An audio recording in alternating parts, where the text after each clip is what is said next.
Hello दोस्तों, Hindustan Unilever के quarter 4 के नतीजे आने वाले हैं। नतीजों के साथ डिविडेंड का भी डिक्लेरेशन होने वाला है।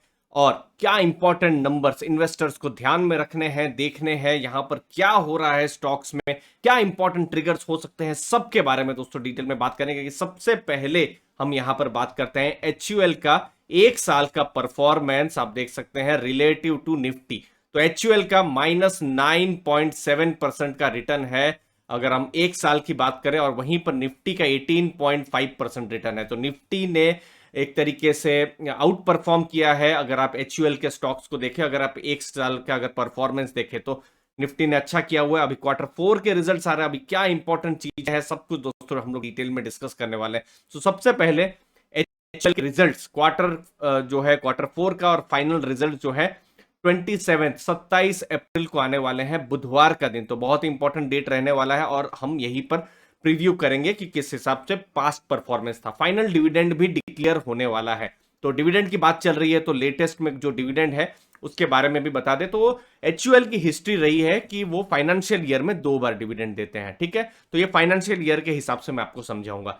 तो जैसे अभी जो फाइनेंशियल ईयर जस्ट अभी जो खत्म हुआ FY 22 मार्च में, तो अक्टूबर में उन्होंने 15 रुपए का डिविडेंड दिया हुआ है। और अभी कितना डिविडेंड देंगे हमको पता चलने वाला है 27 तारीख को। ठीक है, अब पिछला जो फाइनेंशियल ईयर है FY 21, तो उसका डिविडेंड, ये मतलब ये कोविड वाला साल है, 2020 अप्रैल से 2021 जो है मार्च का महीना, तो 17 रुपीज का डिविडेंड है। तो ये एक तरीके से आप बेंचमार्क मान सकते हैं कि 17 से ऊपर हो रहा है या कम हो रहा है। तो 17 और 14, 31 रुपीज का डिविडेंड था। तो ये एक था। फिर उससे पहले अगर आप देखेंगे तो एक स्पेशल डिविडेंड 9.5 रुपए का दिया हुआ था। फिर 19 रुपीज का उन्होंने डिविडेंड दिया हुआ था।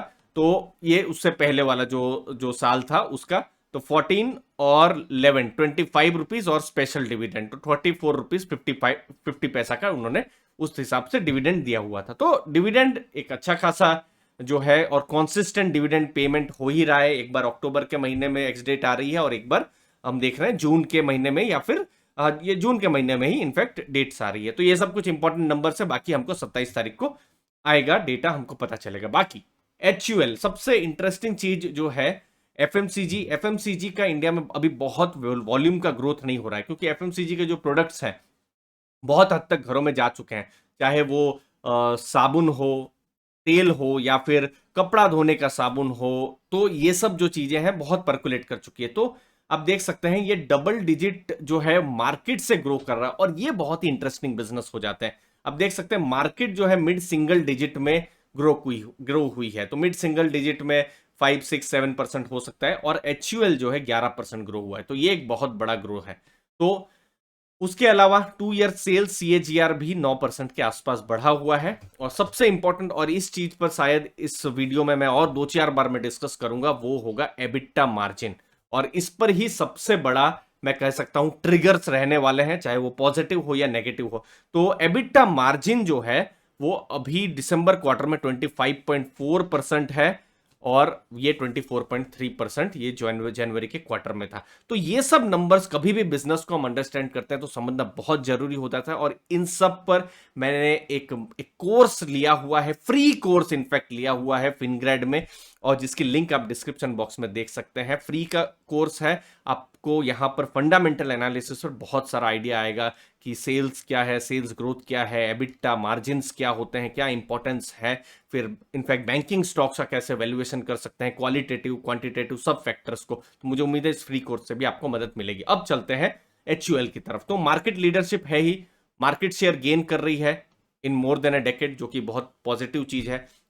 दूसरी चीज है, उनके जितने भी डिवीजन है, चाहे वो फूड एंड बेवरेजेस का डिवीजन हो, या फिर दूसरा जो डिवीजन हो, वो मार्केट शेयर भी गेन कर रहे हैं। रूरल एरिया और अर्बन एरिया दोनों जगह वो काम कर रहे हैं।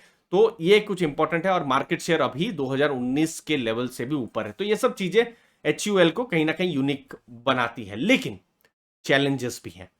चैलेंजेस क्या है? सबसे पहले एफएमसीजी जो प्रोडक्ट्स हैं, एफएमसीजी प्रोडक्ट जो हम घर में यूज करते रहते हैं, जो मैंने कुछ एग्जांपल्स दिए, तो ये जो प्रोडक्ट्स हैं, ये ऑलरेडी ये प्रोडक्ट्स का यूज जो है, चाहे वो वॉल्यूम टर्म्स में हो या वैल्यू टर्म्स में हो, ऑलरेडी इनका यूजेज कम हो रहा है। कहीं ना कहीं इन्फ्लेशन की मार जो है हमारे आपके पॉकेट में भी पड़ रही है, क्योंकि आपको अब अभी खुद देख पा रहे होंगे महंगाई बढ़ गई है। तो आप कोई चीज को समझ लीजिए 5 यूनिट खरीदना चाह रहे होंगे तो आज 5 नहीं, आप 3 यूनिट खरीदेंगे।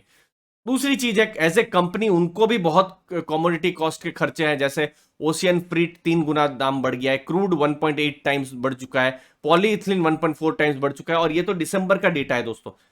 फेब्रुवरी मार्च में तो फिर ये रशिया यूक्रेन के बाद तो और ज्यादा इन्फ्लेशन बढ़ा है। तो मुझे सरप्राइजिंग नहीं रहेगा कि जब भी रिजल्ट्स आएंगे जो मैं आपके सामने लेकर आऊंगा तो ये नंबर्स और ज्यादा बढ़े हुए दिखाई देंगे। तो ये एक चीज है जिसकी वजह से जो मार्जिन्स हैं वो कंप्रेस कर जा रहे हैं। तो ये एक चीज आपको ध्यान में रखना है। फिर से अनप्रेसिडेंटेड इन्फ्लेशन, जो कि ये तो दिसंबर तक का डेटा है, फरवरी मार्च अप्रैल अभी ये तो और ज्यादा ये बढ़ता रहेगा, तो देख सकते हैं आप।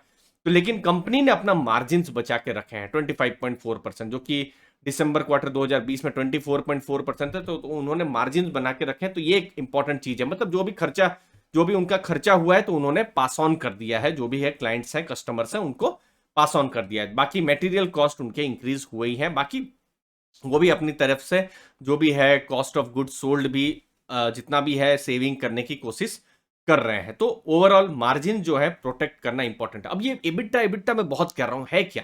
देखिए, कंपनी ने कुछ भी सेल्स किया 12,000, समझ लीजिए दिसंबर के क्वार्टर में 12,900 करोड़ का यहां पर सेल्स किया। सेल्स तो उन्होंने कर लिया, लेकिन उसके में से कमाया कितना?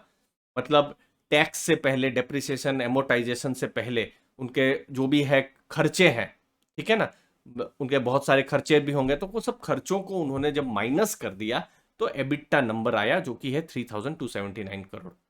तो टोटल 25.4% का ये मार्जिन हुआ। फिर उसके बाद जो है दूसरे उनकी इनकम होती है, फिर उनके जो दूसरे जो खर्चे होते हैं, फिर टैक्सेस हैं, टैक्सेस को पे करेंगे, और फिर लास्ट में हाथ में कितना प्रॉफिट आया, टोटल 2,243 करोड़ का उनके हाथ में प्रॉफिट आया। तो ये एक चीज समझना, इसीलिए एफएमसीजी कंपनीज में आप एबिटा मार्जिन ये सब इंपॉर्टेंट है, या फिर प्रॉफिट बिफोर टैक्स ये सब इंपॉर्टेंट है। और मार्जिन जितने ज्यादा बढ़े उतना अच्छा है, और इसी चीज पर सबसे ज्यादा अभी फिलहाल प्रेशर देखने को मिल रहा है। अभी इन सब नंबर्स में नहीं दिख रहा है, लेकिन क्वार्टर 4 में क्या प्रेशर होगा, और अगर प्रेशर आता है तो ये पॉजिटिव ट्रिगर नहीं होगा, क्योंकि अभी लग रहा है क्योंकि चीजों के दाम बढ़े हैं।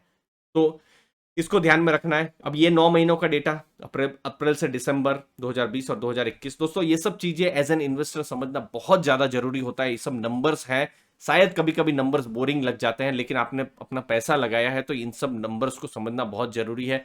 न कि कोई माइंडलेस कोई भी जगह में आपको टारगेट मिल जाए कि ये 2500 का 3,000 का टारगेट है, वो सब माइंडलेस चीजों से अच्छा है बिजनेस को समझ के आपका कन्विक्शन बढ़े, वो ज्यादा इंपॉर्टेंट है। तो सेल्स 37,000 करोड़ की हुई है, जो हम देख सकते हैं 11% ग्रोथ है, एबिटा 11% ग्रोथ है, और प्रॉफिट 12% ग्रोथ है। तो ये सब कुछ नंबर्स हैं जो बता रहे हैं कि जो एचयूएल है जो ठीक ठाक ग्रो कर रहा है, लेकिन वैल्यूएशन उनके हमेशा से भी थोड़े ऊपर रहे हैं। तो उस हिसाब से हमने देखा है वैल्यूएशन भी एचयूएल का अभी थोड़ा गिरा है, बट क्वार्टर 4 में पता चलेगा कि किस हिसाब से बिजनेस ग्रो कर रहा है। तो लुकिंग अहेड, एचयूएल ने कहा है इंपॉर्टेंट चीजें, अनसर्टेनिटी अभी भी है, चाहे वो मार्जिन्स को लेके हो। एफएमसीजी की मार्केट भी बहुत ग्रो नहीं कर रही है, तो ग्रो नहीं करेगी तो मार्केट शेयर कितना गेन कर पाएंगे, तो वो एक चीज है। तो वॉल्यूम्स उनके कम हो रहे हैं, कमोडिटी प्राइसेस का जो है वोलाटाइल है ही वो, तो वो किस हिसाब से चीजें प्ले आउट होती है हमको पता चलेगा 27 तारीख को। तो ये एक इंपॉर्टेंट चीज है, लेकिन कंपनी पुरानी कंपनी है, बड़ा इतिहास है, तो उन्होंने ऐसे जो साइकिल्स हैं इससे पहले भी देखे हुए हैं। नया कंपनी या कोई स्टार्टअप नहीं जो पहली बार ये प्रॉब्लम को देख रही है, तो वो एक एक्सपीरियंस है जिसकी वजह से इन्वेस्टर को कॉन्फिडेंस आ सकता है। बाकी 27 तारीख को हमको पता चलेगा, और डिविडेंड के बारे में भी पता चलेगा कि क्या एचयूएल डिविडेंड देने जा रही है। चैनल के साथ बने रहिए, आपके चैनल अर्ली फाइनेंशियल आज़ादी, आपके समय के लिए, कीमती समय के लिए बहुत बहुत धन्यवाद। थैंक यू वेरी मच दोस्तों।